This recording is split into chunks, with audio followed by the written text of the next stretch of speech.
माझे काका त्या ठिकाणी होते। त्याच्याचबरोबर अध्यक्ष महोदय, शेवट काही गोष्टी बोलत असताना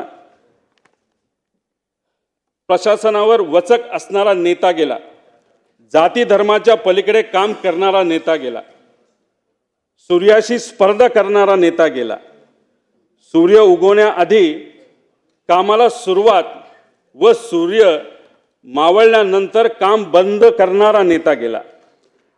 अजितदादांच्या जाण्याने महाराष्ट्राच्या राजकारणातील एक लोकनेता गेला, महाराष्ट्राच्या राजकारणातील रुबाब गेला, बेट्या म्हणून आव्हान देणारा ग्रामीण बाज गेला, महाराष्ट्रातील राजकारणाचा रांगडेपणा गेला, राज्याच्या राजकारणातील बेधडकपणा गेला, राज्याच्या राजकारणातील वेग आणि आवाका गेला, महाराष्ट्रातील राजकारणाचा जिवंतपणा गेला।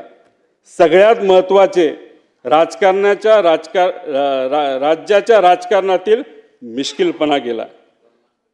अजितदादा पवार नावाचा जादूगार हसवत हसवत संबंध महाराष्ट्राला निशब्द करून गेला। अशाच नवनवीन अपडेट्ससाठी डिजिटल कोल्हापूर चॅनेलला सबस्क्राइब करायला विसरू